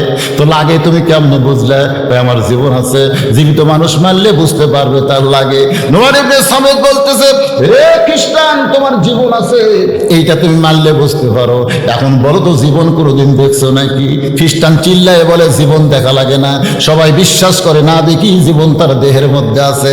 উমর ইবনে সাবিত বলে তাহলে শোনো, জীবিত মানুষ যেমন জীবন না দেখে বিশ্বাস করে, জীবন তার দেহের ভিতরে আছে। যারা আল্লাহকে বিশ্বাস করেছে, তারা আল্লাহকে না দেখে বিশ্বাস করে। আল্লাহ গোটা বিশ্ব জগৎ মিলে বিরাজ করতেছে। সমস্ত ইহুদি খ্রিস্টান চাহাচাই করতেছে, কথাগুলো তো ঠিকই বলে, আর মুসলমানের আলেমরা খালি দোয়া পড়তেছে আলহামদুলিল্লাহ আলহামদুলিল্লাহ। এমন সময় নবী ইবনে সাবিত বলে রে খ্রিস্টান ইহুদিরা, তোমরা প্রশ্ন করেছো মুসলমানের আল্লাহ কোন দিক হয়ে বসে থাকে, যদি দেখবার চাও তাহলে একজন আমার কাছে আসো, একজন আমার কাছে আসো। তখন খ্রিস্টানরা বলতেছে কাছে যাওয়া যাবে না, কারণ কাছে গেলে পিটন হয়। ধরে কোন কাছে গেলে কি হয়? কাছে যাওয়া যাবে না। আপনার বলেন তো, যদি আল্লাহর নৈকট্য হাসিল করতে চান তাহলে নামাজের কাছে আসার দরকার আছে না নাই? যদি আল্লাহর নৈকট্য হাসিল করতে চান তাহলে আল্লাহর কোরআনের কাছে আসার দরকার আছে না নাই? কিন্তু আপনারা যদি বলেন নামাজের কাছে যাব না, কোরআনের কাছে যাব না, জান্নাত নিব। আজকে অধিকাংশ মুসলমান নামাজের কাছেও নাই, কোরআনের কাছেও নাই, কিন্তু জান্নাত নিবি। এরকম আছে না নাই? আচ্ছা, আমার এখানে যত লোক বসে আছেন ভাইজান, মনে কিছু নেন না, কারা কারা জান্নাতে যাওয়ার নিয়ত করছেন? একটু আল্লাহ যারা যারা নিয়ত করছেন লিল্লাহি তাকবীর, হাত নামান। এখন জান্নাত লিবার গেলে দেয় আপনারা। এখন যদি আমি প্রশ্ন করি কারা কারা মাগরিব এশার নামাজ পড়েননি, হাত তোলেন। এ কথা আমি বলবো না, কোনো মাহফিলেও আমি বলি না। কেন এতগুলো মানুষের মধ্যে যে নামাজ পড়ে তাকে বিব্রত করার কি দরকার? কিন্তু যখন ইমাম মালিক রহমতুল্লাহর ফতোয়া পড়ি, যে প্রশ্ন করা হলো যে একজন বেনামাজি ইচ্ছা করে নামাজ না পড়ে মারা গেছে, তার ব্যাপারে আপনার ফতোয়া কি? ইমাম মালিক রহমতুল্লাহ বললেন, ইচ্ছা করে কোনো ব্যক্তি নামাজ না পড়ে মারা গেছে, সে ব্যক্তি মারা যাওয়ার পরে তার জানাজা, কথাটা শুনবে ফতোয়া, তার জানাজা কোনো নামাজি ব্যক্তি পড়ানো যাবে না। কোনো নামাজি ব্যক্তি তার জানাজায় অংশগ্রহণ করা যাবে না। কোনো নামাজি ব্যক্তি যদি বেনামাজির জানাজায় অংশগ্রহণ করে, তার আমল নামা থেকে 1 কেরাত পরিমাণ নেকি কমে যাবে, 1 কেরাত পরিমাণ পাপ দেওয়া হবে। সাহাবেরা বলেন 1 কেরাত পরিমাণ কি? উহুদ পাহাড়ের সমান। তাহলে নামাজি ব্যক্তি বেনামাজির জানাজাত গেলে সওয়াব না পাপ? তো সমস্ত ছাত্র বলল, হুজুর তাহলে বেনামাজি মরলে আমাদের করণীয় কি? ইমাম মালিক বললেন, রাস্তায় যদি কোনো কুত্তা শিয়াল মরে, তোমাদের কাজ কি? রাস্তায় কোনো শিয়াল কুত্তা মরে আছে, তোমাদের কাজ কি? তোমাদের কাজ হলো যে রাস্তা দিয়ে মানুষ যাওয়া আসা করে, ওই শিয়াল কুত্তা একসময় পৌঁছে দুর্গন্ধ হবে, এই দুর্গন্ধ থেকে মুক্তি পাওয়ার জন্য তোমাকে যে কাম, একটা বেনামাজি বললে একই কাম। তাহলে কি করা লাগবে? কুত্তে কেউ গোসল করে দেয় না, কুত্তে কেউ কাফনের কাপড় পরায় না, কুত্তে কেউ খাটনি তোলে না। কুত্তার পায়ে দড়ি লাগে, টানা লিয়ে যেরকম পুতিয়া থই, একটা বেনামাজি মারা গেলে তার পাঁও দড়ি লাগে, তার টানা লিয়ে যদি কোনো জায়গায় পুতিয়া থই, ওই এলাকার নামাজের ওয়াজ করা লাগবে না, সমস্ত বেনামাজি নামাজি হয়ে যাবে। ধরে কোন কথা ঠিক না? কারণ তারা জানে যে নামাজিরা সজাগ হয়ে গেছে, বেনামাজিকে এখন পুতিয়া থুবি। কিন্তু আমরা ওই যে নামাজিও যা, বেনামাজিও তাই। আল্লাহ রাসূল বলেছেন, মান তারাকা সালাতু মুতাম্মিদান ফাকাদ কাফারা। ইচ্ছা করে একত্র নামাজ যারা ছেড়ে দিল, আল্লাহর সঙ্গে তারা কুফরি করলো। ফেরেশতা জিবরাইল বললেন, আল্লাহ আদমকে 2 সেজদা কেন দিছি? এটা কেউ না জানলেও আপনি জানেন। মনে আছে না ভুলে গেছেন? আপনারা হয়তো মনে করবেন হুজুর হয়তো ভুলে গেছে, কারণ হুজুরের বিষয়টা হলো ইজা আসাবাতুহুম মুসিবাতুন ক্বালু ইন্না লিল্লাহি ওয়া ইন্না ইলাইহি রাজিউন। এই আয়াতটার অর্থ আরেকবার কই, হয়তো অনেক আগে গেছি তো। ইজা মানে যখন, আপনার মুখস্থ রাখবেন। ইজা মানে আসাবাতুহুম মুসিবা, হুম মানে তোমাদের উপরে আপদ বিপদ যখন আসবে, কলু তখন তোমরা বলবে ইন্না লিল্লাহি ওয়া ইন্না ইলাইহি রাজিউন। এখন আপনাদের কাছে আমার প্রশ্ন হলো, আপনাদের এই গ্রামের নাম হচ্ছে ললুয়া দিঘিতে সবচাইতে বড় বিপদ কি? অন্য গ্রামের কথা বাদ দেন, আপনাদের গ্রামের খবর আপনারা জানেন। আপনাদের এই ললুয়া দিঘিতে সবচাইতে বড় বিপদ কি? আপনারা হয়তো বলতেছেন আমার বিপদই বুঝি না হুজুর। ললুয়া দিঘিতে আপনাদের সবচাইতে বড় বিপদ হলো মসজিদে আজান হবে অথচ জামাত হয় না, হলেও সবাই আসে না। আপনারা বলেন রাসূল বলেছেন মসজিদে যখন আজান হয়, এই আজান শোনার পরে কোনো পুরুষ মানুষ যদি বাড়িতে নামাজ পড়ে, ওই বাড়ির প্রতি আমি নবীর এত রাগ হয় আগুন দিয়ে বাড়ি পুরো ছাই করে দিই। আপনারা বলেন তো আমার নবী হচ্ছে রহমতের নবী, সেই নবী যদি বলে আগুন দিয়ে বাড়ি ছাই করে দেয়, তাহলে বাড়িতে নামাজ পড়লে নবী কি খুশি না বেজার? কিন্তু আমি আগুন দেওয়ার হুকুম দিলাম না, এই কারণে বাড়িতে ছোট বাচ্চা আর নারী থাকে, এই কারণে আগুন দিয়ে পুরানোর হুকুম দেওয়া হলো না। এই হাদিস দ্বারা বোঝা যায় পুরুষ মানুষের নামাজ বাড়িতে কথা কয় না রে বা, হবে না। এখন আপনারা যারা এই গ্রামের আছেন, এই গ্রামের যারা ললুয়া দিঘির আছেন, তারা একটু হাত তোলেন। যারা আছেন বাবা এই গ্রামের যারা, না কম হলেও অনেকগুলোই তো। আচ্ছা ঠিক আছে, হাত নামান। আপনারা এই গ্রামের বাহিরের লোক যারা আছেন তারা একটু হাত তোলেন তো বাবা। মানে ওই এই হাতের কাছে অন্য হাত তো দেখাই গেল না। ঠিক আছে, হাত নামান। মাত্র 60 ঘর, তাহলে 60-এর বেশি আছে। নামাজ পড়ে তো, আপনি তো সভাপতির দায়িত্ব হবে না। ঠিক আছে, মানে ইন্না লিল্লাহির ওয়াজ হচ্ছে তো, মনে করবে না যে হুজুর রাত বেশি হয়েছে দেখে কোনো ওয়াজ বাদ দিয়ে দেবে, তা না, সব ওয়াজে হবে ইনশাআল্লাহ। আজকে রাত বেশি হচ্ছে, আগামীতে যেন বেশি না হয়। আমি এখানে আইছি তো অনেক আগে, আমার তুলে দেওয়া দরকার ছিল 9:30টায়, কিন্তু তুলে দিলে 10:30টায়। কি করবেন? না না, হারারাত কর্ম তো বাবা। ছোট্ট ছেলে বলতেছে, রে খ্রিস্টান ইহুদিরা, 13 বছর 6 মাস বয়সের কিশোর বাচ্চা, তোমরা জানতে চাও মুসলমানের আল্লাহ এখন কি করতেছে? মুসলমানের আল্লাহ কোন দিক হয়ে বসে আছে? মুসলমানের আল্লাহ ঢপটা কেমন? মুসলমানের আল্লাহ দেখতে কেমন? মুসলমানের আল্লাহর চেহারাটা কেমন?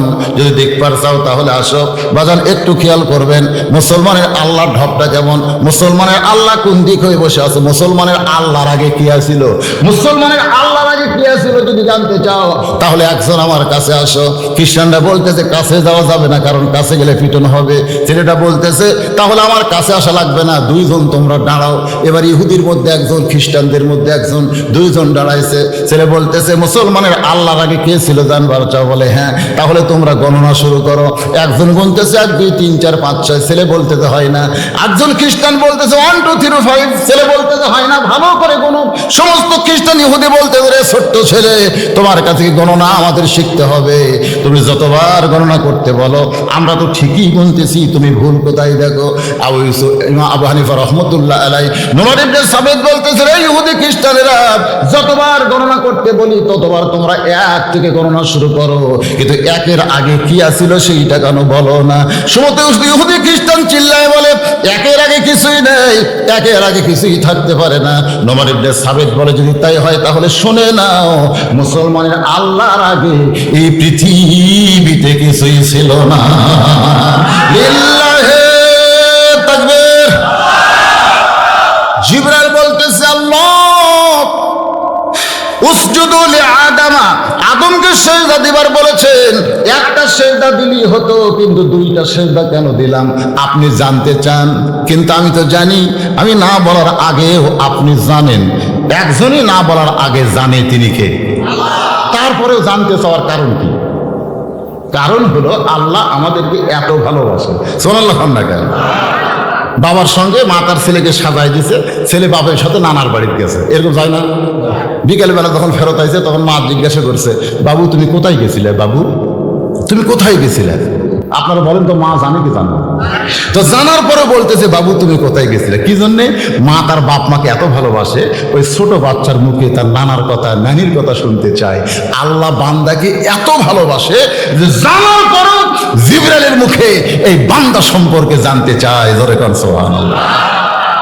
আদর করে মানুষ আল্লাহ বানায়া, সবাই বলেন আদর করে মানুষ আল্লাহ বানায়া, কেমনি দিবেন জাহান্নামে ফেলিয়া।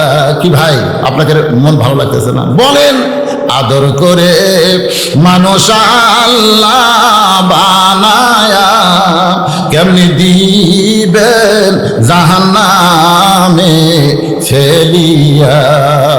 একটু শোনেন, জিবরাইল বলে আল্লাহ জানার পরেও যখন জানতে চান তাহলে শোনেন।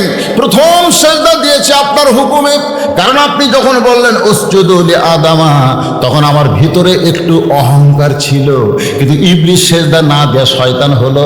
আমি এখন ভয় করলাম আমি তো শয়তান হব নাকি, কিন্তু আমার মনের মধ্যে বারবার প্রশ্ন দেখা দিল, জিবরাইল তুই হইলি নূরের তৈরি আর আদম হলো মাটির তৈরি, তুই নূরের তৈরি হইয়া আদমকে সিজদা করতেছিস। ও আল্লাহ, আদমের প্রতি আমার কোনো মহব্বত ছিল না, কিন্তু তোমার হুকুম পালন করার জন্য আমি আদমকে সিজদা দিয়া সিজদার ভিতরে দেখতে পাই আদম একলা না গো আল্লাহ, আদমের ভিতরে আমার আল্লাহ দেখা যায়। মান আরাফা নফসাহু ফাকাদ আরাফা রাব্বাহু। আদম একলা নয়, আদমের ভিতরে আল্লাহকে আমি দেখতে পাই। তখন আদমকে সম্মান করে দ্বিতীয় সিজদা দিয়েছি। আল্লাহ বলে, জিবরাইল ওই দুইটা সিজদা আমি কিয়ামত পর্যন্ত বলবৎ রেখে দিলাম। আল্লাহর বান্দারা একটু মনোযোগ দিয়ে কথাগুলো শুনবেন। এবার নোমান ইবনে সাবিত বলতেছে, রে ইহুদি খ্রিস্টানেরা, তোমরা প্রশ্ন করেছো মুসলমানের নবী কোন দরজা দিয়া আল্লাহর আরশে গেল, তোমরা কি দরজা দেখবা নাকি? বলে হ্যাঁ দেখতে চাই। তাহলে আমার কাছে আসো। বলে আবার কাছে যাওয়া কেন? আবার কাছে যাওয়া কেন? দরজা যদি দেখবার চাও তাহলে কাছে আসো। বলে কাছে গেলে পিটন হবে। বলে সব সুন্নতে পিটন নাই, মিষ্টি খাওয়া। আবার অনেক সুন্নত আছে, বদরের ময়দানে জিহাদের ময়দানে যাওয়া। জোরে কোন কথা ঠিক কিনা? সব আমলে কি পিটন আছে? হ্যাঁ, আল্লাহ কোথায় আছে এটা দেখবার দিয়ে পিটন খাচ্ছে, কিন্তু নবী কোন দরজা দিয়ে আল্লাহর বাড়িতে গেল এই দরজা দেখতে পিটন খাওয়া লাগবে না। মিষ্টি খাওয়া কি, মেসওয়াক করে কি, কথা কয় না। আবার উহুদের ময়দানে পিটন খাওয়া। আজকে আমাদের বাংলাদেশে সব সুন্নত চালু থাকলেও বিশেষ করে এই পিটন খাওয়ার সুন্নত চালু নেই। যারা পিটন খায় তাদেরকে অনেকেই অনেক কিছু মন্তব্য করে। ভাইজান, অনেক নেতারা বলে এরা খালি গন্ডগোল করে, এরা খালি গন্ডগোল। এই কথা তো হোসাইনকেও বলেছিল। এজিদের লোকেরা বললো না হোসাইন খামাখা গন্ডগোল করে লাভ নেই। দেখেন একই কথা আমাদের বাংলাদেশে। হ্যাঁ, খামাকা গন্ডগোল করে লাভ কি? তোমার নানা বিশ্ব নবী, তোমার বাবা বিশ্ব আলেম, তোমার মা খাতুরে জান্নাত, কি হবে গন্ডগোল করে? বরং তুমি বসে থাকো, আমরা হাদিয়া দেবো, তুমি খাবা। কোথায় হোক, অসুবিধা নেই, যাই যে মতবে তাই সেটাই করবে, অসুবিধা আছে? অসুবিধা নেই, কারণ আমরা যারা ওয়াজ শুনি আমরা দুর্বল, ওরা যারা ডিজে বাজায় ওরা সবল। সবল না? একবার যদি বাংলার মুসলমান খেপা যায়, যাত্রা ফাত্রা ডিজে মিজে কুঠি যাবে, কিন্তু খেপবে না তো। খেপবে? চলেন আমরা 10 জন লাঠি নিয়ে যাই, ডিজে আলাদা কুঠি যায়, দেখবে। কিন্তু না, কিন্তু না, আমরা দুর্বল। আমরা বলি ইন্নাল্লাহা মা'আস সাবিরিন, ধৈর্যশীলদের সঙ্গে আল্লাহ আছে। সন্তান পানির মধ্যে পড়তেছে, তারপরে বলতেছে ইন্নাল্লাহা মা'আস সাবিরিন। সন্তান সাঁতার জানে না, ওই মরিয়া যাবি, জোরে কোন কথা ঠিক কিনা? ঘরে আগুন লাগছে, ইন্নাল্লাহা মা'আস সাবিরিন, ধৈর্য ধারণ করো, আগুন দিয়ে গোটা বাড়ি পুরো ছাই হয়ে যাবে। আজকে আমাদের সমাজের মধ্যে অন্যায় অপকর্ম চলতেছে, আমরা খালি ধৈর্য ধারণ করতেছি। বাজানকে একটু খেয়াল করেন। এবার ছোট্ট ছেলে বলতেছে, এই ইহুদি খ্রিস্টানরা কোন দরজা দিয়ে নবী আল্লাহর বাড়িতে গেছে, যদি দেখবার চাও তাহলে আসো, আমি তোমাদেরকে ওয়াদা দিলাম কিছুই করব না। মুসলমানের ওয়াদা কি? ঠিক ধরে কারণ মুসলমানের ওয়াদা কি? আপনারা কি ওয়াদা দিচ্ছেন? কোন মার্কাত ভোট দেবেন? আমি এখন ভোট জানি না, ভোটের দিনও পর্যন্ত জানি না কাকে ভোট দিবে, কাকে ভোট দেবে। শোনেন, ইন্নাল্লাহা ইয়ামুরুকুম আন তুআদ্দুল আমানাতি ইলা আহলিহা ওয়া ইযা হাকামতুম বাইনান নাস আন তাহকুমু বিল আদল। এবার একজন খ্রিস্টান চলে আইছে, খ্রিস্টান চলে আইছে কারণ মুসলমানকে বিশ্বাস করে, কিছুই বলবে না, দরজা দেখাবে। কাছে যখন আইছে, এবার পকেট থেকে একটা ডিম বের করে ওই খ্রিস্টানের কানে ধরছে। ওই ডিমটা মুরগির নিচে ছিল, 21 দিন 22 দিন পরে বাচ্চা হয়। ওই 19 দিনের মাথায় ডিমটা নিয়ে আইছে, আর ওই নোমান ইবনে সাবের ডিমটা তার কানে ধরে বলতেছে, দেখো তো ডিমের ভিতরে কি শব্দ? বলে মুরগির বাচ্চা আছে। বলে মুরগির বাচ্চা নাই। বলে চিউচু শব্দ শুনতেছি, কানে ধরলে ভিতরে চিউচু করে শব্দ শোনা যায়। নোমান ইবনে সাবেদ বলে মুরগির বাচ্চা নাই। খ্রিস্টান চিল্লায় বলতেছে আছে। নোমান ইবনে সাবেদ বলে তাহলে দেখো মুরগির বাচ্চা ডিমের মধ্যে কোন দিক দিয়ে ঢুকলো, দরজা তো খুঁজে পাওয়া যাচ্ছে না। তুমি বলো মুরগির ডিমের মধ্যে এই বাচ্চা কোন দিক দিয়ে ঢুকলো, দরজা তো খুঁজে পাওয়া যাচ্ছে না। আমি বিশ্বাস করি না মুরগির মধ্যে মুরগির বাচ্চা আছে ডিমের মধ্যে। খ্রিস্টান বলতে আমি 100 বার বিশ্বাস করি আছে, আমি 100 বার বিশ্বাস করি। ইহুদিরা বলতেছে ডিমের মধ্যে মুরগির বাচ্চা আছে। নোমান ইবনে সাবেদ বলে আমি বিশ্বাস করি না। বলে কেন বিশ্বাস করো না? বলে কোন দিক দিয়ে বাচ্চা ঢুকলো, আমি গোটা ডিমের মধ্যে তো ছিদ্র, দরজা খুঁজে পাই না। সমস্ত খ্রিস্টান বলতেছে ডিমের মধ্যে মুরগির বাচ্চা ঢুকতে কোনো দরজা লাগে না, কোনো জানলা লাগে না। নোমান ইবনে সাবেদ বলে রে কাফের বেঈমানেরা, আল্লাহ নবী আল্লাহর আরশে যাবে, এটা খ্রিস্টান ইহুদি দরজা খোঁজে, কিন্তু মুসলমান দরজা খোঁজে না। তোমরা প্রশ্ন করেছ মুসলমানের আল্লাহ ঢপ কেমন, মুসলমানের আল্লাহ কোন দিক হয়ে বসে আছে? এ পর্যন্ত 6টা প্রশ্ন আমি 4টা উত্তর দিছি, মাত্র 2টা বাকি আছে। জোরে কোন কয়টা? 2টা বাকি আছে। এই 2টা উত্তর কি আপনারা শুনতে চান? কারা কারা শুনবেন আল্লাহকে একটু হাত দেখান। লিল্লাহি তাকবীর।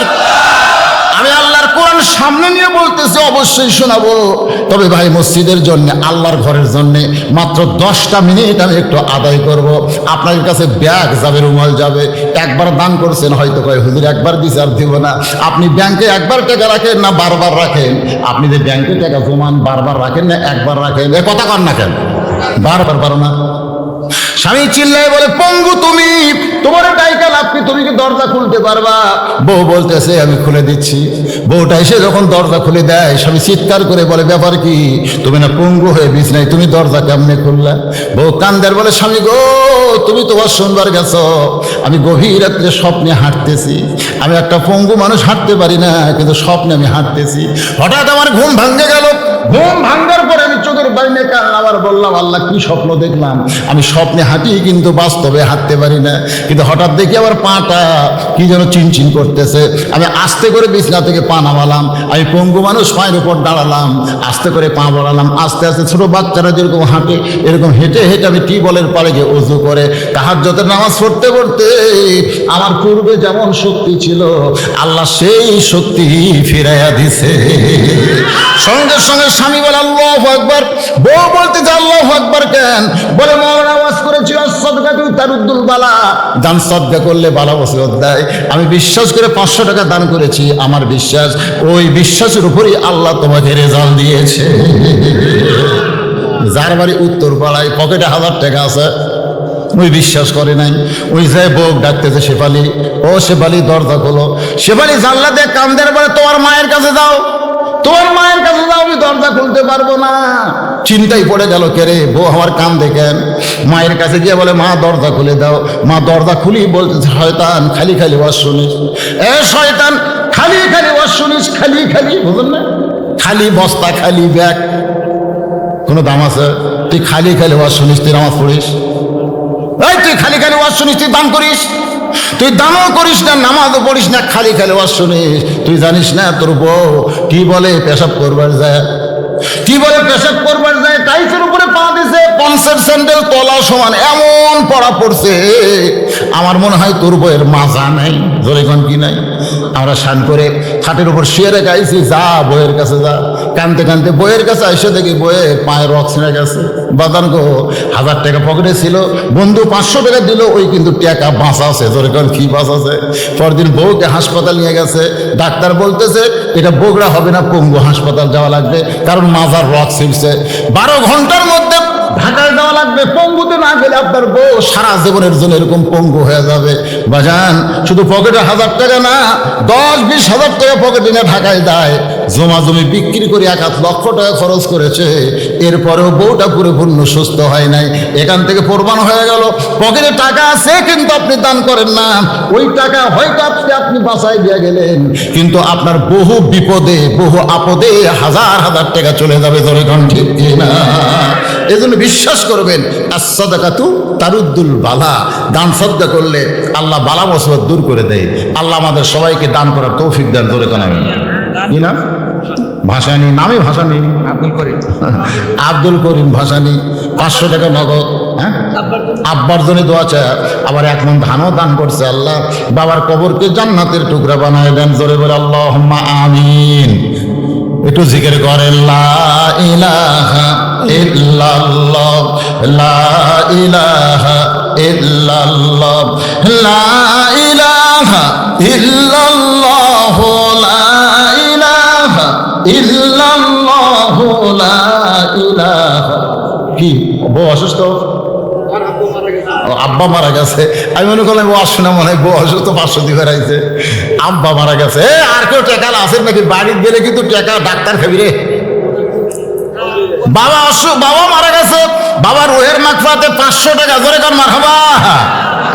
এতক্ষণ টাকা নিয়ে বসে আছিল। হ্যাঁ, আর একজন দান করেছে, কিছু দান আল্লাহ কবুল করেন। টাকা পকেটে আছে, গ্রামের লোক ললুয়া দিঘির আশেপাশে থেকে যারা আছেন সবাই আল্লাহর ঘরে একটু মহব্বত করে দান করবেন। সবাই দান করছেন ইনশাল্লাহ, যতটুকু পারছেন আপনারা দান করছেন। সবচাইতে বড় উন্নতি হলো মসজিদে 5 ওয়াক্ত নামাজ জামাতের সঙ্গে আদায় করা লাগবে। আমার কথা কি বুঝলেন?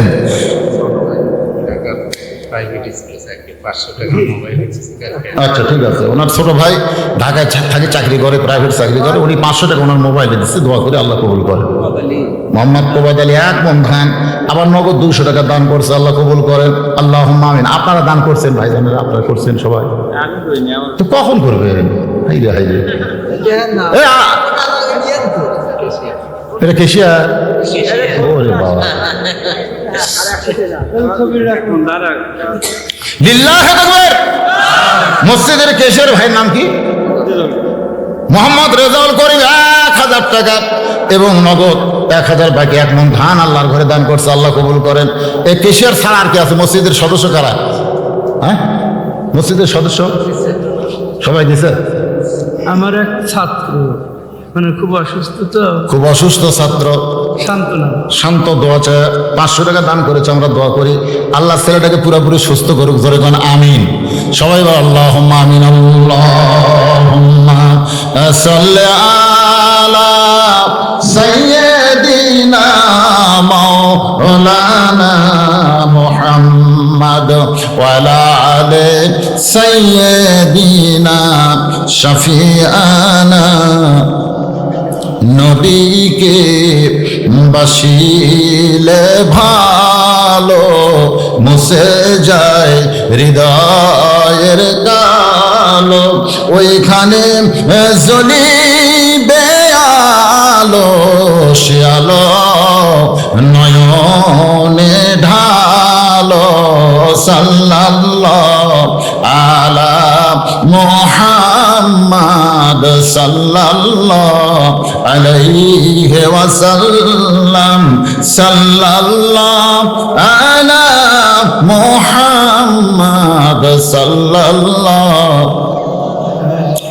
এবার নোমান ইবনে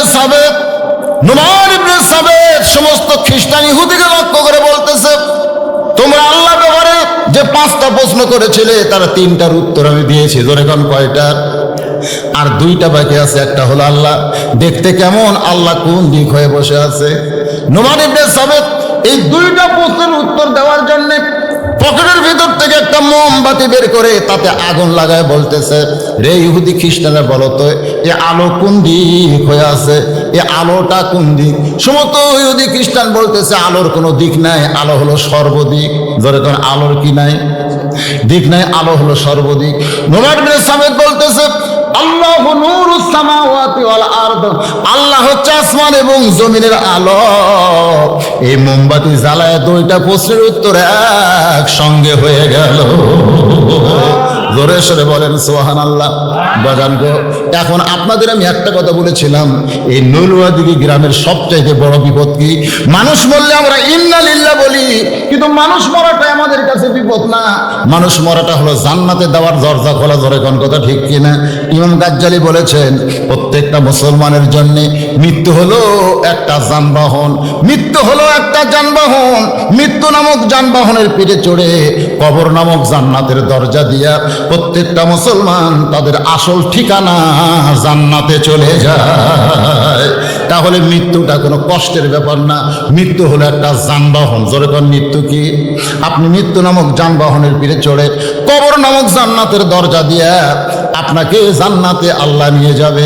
আল্লাহর বান্দারা, আমরা মানুষ মরলে এই জন্য ইন্না লিল্লাহ বলি, এই জন্য ইন্না লিল্লাহ বলি, কারণ ইন্না লিল্লাহর অর্থটা আব্দুল আলিম যেমন বলেছেন, কোন বনেরই পাখি তুমি আইলারে কোন বনে। খুব খেয়াল করবেন, কোন বনেরই পাখি তুমি আইলারে কোন বনে, আবার কোন বনেতে যাইতে হবে পড়ছে নাকি মনি। প্রত্যেক দিন আপনি খেয়াল করবেন, হাটে যাচ্ছেন, তালাক যাচ্ছেন, সলঙ্গা যাচ্ছেন, আপনি কোথাও যাচ্ছেন না, আপনি হেঁটে হেঁটে আপনার হায়াতকে অতিক্রম করে আপনি মৃত্যুর দিকে হাঁটতেছেন। জোরে কোন কথা ঠিক কিনা?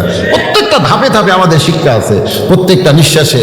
আল্লাহ রাসূল কিন্তু সাহাবীদের বললেন, তোমরা বলো সাহাবীরা, মৃত্যু তোমাদের কাছে কত নিকটে? মৃত্যুকে তোমরা কত নিকটে মনে করো?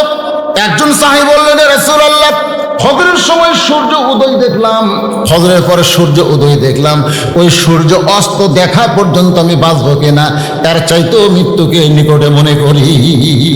ফজরের সূর্য দেখেছি, বিকালবেলা সূর্য অস্ত যাওয়া দেখতে পারবো কিনা এর চাইতেও মৃত্যুকে আমি নিকটে মনে করি। আল্লাহ রাসূল বললেন, সাহাবী, তুমি তো মৃত্যুকে অনেক দূরে রেখেছো।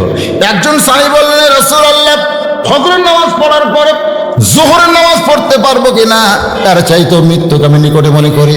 আল্লাহ রাসূল বললেন, সাহাবী, তুমি তো মৃত্যুকে অনেক দূরে রেখেছো।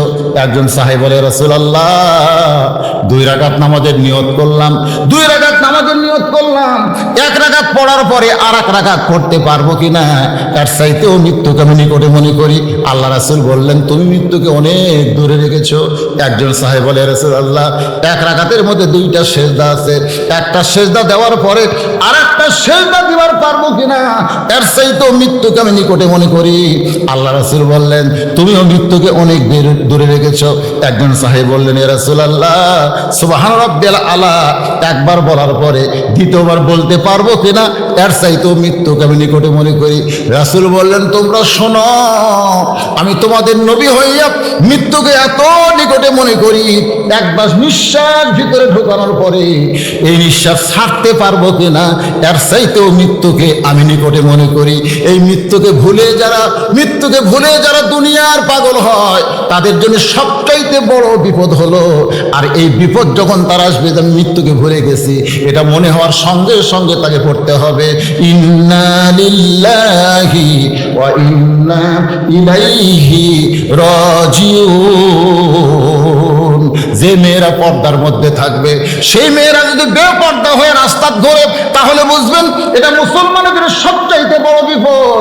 বেপর্দা নারী দেখলে আমাদের বলতে হবে ইন্না লিল্লাহি ওয়া ইন্না ইলাইহি রাজিউন। যখন দেখবেন যুবকেরা যৌবন বয়সে নামাজ বাদ দেয়া সারাদিন শুধু ঘুরতেছে, বুড়া বয়সে মসজিদে নামাজ পড়তে আসতেছে, তখন বুঝবেন এটা আমাদের জন্য সবচাইতে বড় বিপদ। কারণ রাসূল বলেছেন তুমি যখন আল্লাহর সামনে আসামি হয়ে হাসরে দাঁড়াবা তখন তোমার শৈশবকালের কোনো হিসাব আল্লাহ নেবে না, তোমার বুড়া কালের কোনো হিসাব আল্লাহ চাইবে না, শুধু বলবে যৌবনকালের হিসাব দিয়া জান্নাতে চলে যাও। তুমি সেই যৌবনটা যখন শয়তানের পিছনে ব্যয় করতেছো তখন তুমি অস্ত বড় বিপদের মধ্যে আছো। যখন যুবকেরা আল্লাহ বাদ দিয়ে শয়তানের পথে যায় ওটাই আমাদের সবচাইতে বড় বিপদ। তখনই বলতে হবে ইন্না লিল্লাহি ওয়া ইন্না ইলাইহি রাজিউন। যখন দেখবেন 5 ওয়াক্ত নামাজে মুসল্লি কম, জুমার নামাজে মুসল্লি বেশি হচ্ছে, তখন বুঝবেন এটা আমাদের জন্য সবচাইতে বড় বিপদ। কারণ লাইলাতুল মিরাজে আল্লাহ নবীকে 5 ওয়াক্ত নামাজ দিয়েছে, যে 5 ওয়াক্ত নামাজ সম্পর্কেই কিন্তু বলেছে লা সালাতা লা ঈমানা। সাহাবারা জিজ্ঞাসা করলেন ইয়া রাসূলুল্লাহ এটা কোন নামাজ যে নামাজ না পড়লে ঈমান থাকবে না? রাসূল বললেন লাইলাতুল মিরাজে আল্লাহ আমাকে যেই নামাজ দিয়েছে এটাই হলো নামাজ। জোরে গান সুবহানাল্লাহ। জুমার নামাজ কিন্তু আল্লাহ রাসূলকে লাইলাতুল মিরাজে দেয় নাই, অথচ আমরা জুমার নামাজ পড়ি 5 ওয়াক্ত পড়ি না। এটা হলো আমাদের সবচাইতে বড় বিপদ। এজন্য বেশি বেশি ইন্না লিল্লাহ আমাদের পড়ার দরকার আছে না নাই? কারণ আল্লাহ বলেছেন যখন তোমাদের উপরে বিপদ আপদ মুসিবত আসবে তখন তোমরা বলবে ইন্না লিল্লাহি ওয়া ইন্না ইলাইহি রাজিউন। সবচাইতে বড় বিপদ হলো রাত 1টা পর্যন্ত ওয়াজ শোনা, ফজরের নামাজ বাদ দেওয়া, এটা হলো সবচাইতে বড় বিপদ। তাহলে বেশি বেশি ইন্না লিল্লাহ পড়ার দরকার আছে না নাই? এই জন্য বেশি সময় ধরে ওয়াজ শুনবেন আর ফজরের নামাজ বাদ দেব, এই তরিকাটা বাদ দিতে হবে। আপনারা দরকার হলে রসুলপুরি পীর সাহেব যেরকম রাত 10টা 11টার মধ্যে ওয়াজ শেষ করে, চরমনায় হুজুর যেরকম রাত 10টার মধ্যে মাহফিল শেষ করে দেয়, আমাদের সমাজে ঠিক একই অবস্থা করা দরকার। ঠিক কিনা বলেন? ওয়াজও হবে, ফজরের নামাজ জামাতে পড়া যাবে। এই তরিকা আপনারা মানবেন। আল্লাহ পাক আমাদের সকলকে কবুল করুক। সকলে বলে আল্লাহুম্মা আমিন। আস্তাগফিরুল্লাহ রাব্বি মিন কুল্লি জামবি ওয়া তুবু ইলাইহি লা হাওলা ওয়ালা কুওয়াতা ইল্লা বিল্লাহিল আলিয়্যিল আযীম। আল্লাহুম্মা সাল্লি। এই মুরব্বিরা উঠে যান কেন? এই মুরব্বিরা কি কথা রে বারে? মানুষ বলে চামড়া ঢিল হলে আল্লাহর সাথে মিল দেয়, আর একটা মুরব্বী মানুষের উঠে চলে যায়। হতে পারে জীবনের শেষ মোনাজাত, হতে পারে কি পারে না? পারে কি পারে না? কি মনে করতেছেন? এই যে অহংকার, এটা তো শয়তানি। এই মোনাজাত করে কি হবে? এটাই শয়তানি। এতগুলো মানুষ কার হাত আল্লাহর কাছে পছন্দ, কার হাতের সঙ্গে আমাদের দোয়া কবুল হয়, একটু ওসিলা খোঁজা দরকার। অবতাউ ইলাইহি ওসিলা। আমরা ওসিলা তালাশ করি। আল্লাহ আমাদের মধ্যে অনেক হাফেজ আছে, আলেম আছে, মুরব্বী আছে, যুবক আছে, কচিকাচা আছে, আছে না নাই? তাদের সঙ্গে আমরা হাত তুলবো। আল্লাহ তার হাতের ওসিলায় গোটা মাহফিলকে আল্লাহ কবুল করুক। আসাদ আলী সাহেব 500 টাকা দিচ্ছে। আপনারা যারা দিচ্ছেন নাম বলা লাগবে না, নাম না বললে দিলেও আল্লাহর খাতায় লেখা পড়বে ইনশাআল্লাহ। দোয়া করে দিলেন ভাই। আল্লাহুম্মা আমিন। আল্লাহুম্মা আনতাস সালাম ওয়া মিনকাস সালাম তাবারাকতা ইয়া যাল জালালি ওয়াল ইকরাম। আল্লাহ গো, কঠিন শীত অপেক্ষা করে তোমার পাগল বান্দা বান্দিরা আরামের বাড়ি আরামের ঘুমকে বাদ দিয়া কোরআন হাদিসের মোহাব্বত কলিজার মধ্যে নিয়ে এই জান্নাতের বাগানে বসে বসে কোরআন হাদিসের আলোচনা শোনার শেষে আমি গুনাহগারের সঙ্গে রহমতের দরজায় ফকির হয়ে দোকানা হাত তুলেছে। মেহেরবানি করে আজকের মাহফিল আমাদের সকলের হিদায়াতের জন্যে, নাজাতের জন্য, জান্নাতের জন্য কবুল করে নাও। এই মাহফিলের শুরু থেকে শেষ পর্যন্ত যত আলোচনা হয়েছে আল্লাহ, এর মধ্যে যদি ত্রুটি হয়, ভুল হয়, মাফ করে দাও। এর যা হাদিয়া মঞ্জুর করো। সোনার মদিনায় নবী পাকের রওজা মুবারকে আল্লাহ কবুল করে নাও।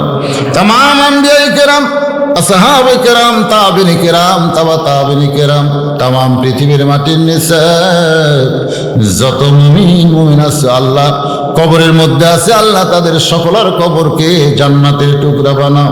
মাবুদ আমরা যারা হাত তুলেছি আমাদের মধ্যে জনম দুঃখনী মা যাদের কবরের ঘরে গেছে, আল্লাহ মেহেরবানি করে মায়ের কবরটাকে জান্নাতের টুকরা কবুল করো। আল্লাহ আমাদের বাবা আমি সহ যারা কবরের মধ্যে রেখে দিয়েছি আমাদের এতিম বাবার কবরকে আল্লাহ জান্নাতের টুকরা কবুল করো। আমাদের দাদা দাদি নানা নানা আত্মীয় স্বজন শ্বশুর শাশুড়ি যাদের কবরের ঘরে গেছে আল্লাহ মেহেরবানি করে কবরবাসীদের মাফ করে দাও।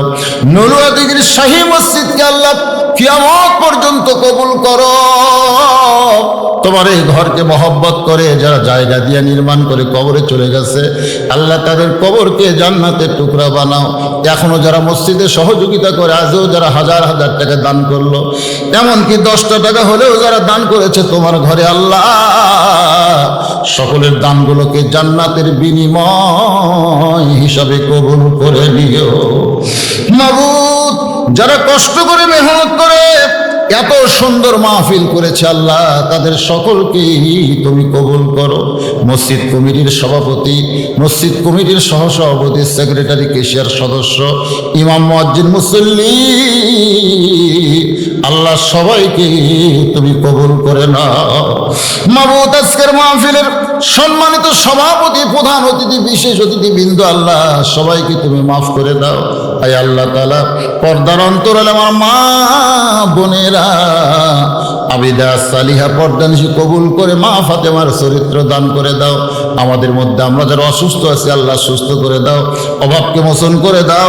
মাঠে ময়দানে যে আবাদগুলো করে তোমার বান্দারা রহমত বরকত দান করে দাও। আয় আল্লাহ তাআলা আজকে যারা যে নিয়তে নগদে বাকিতে দান করেছে আল্লাহ সকলের দানগুলোকে জান্নাতের বিনিময় হিসাবে কবুল করে যেদিন মৃত্যু হবে দিনটা যেন জুমার দিন হয়, মাসটা যেন রমজান মাস হয়। ইমানের সাথে ইজ্জতের সাথে এই দুনিয়া থেকে বিদায় নেওয়ার কালে আমাদের জবানে জারি করে দিও লা ইলাহা ইল্লাল্লাহু মুহাম্মাদুর রাসূলুল্লাহ সাল্লাল্লাহু আলাইহি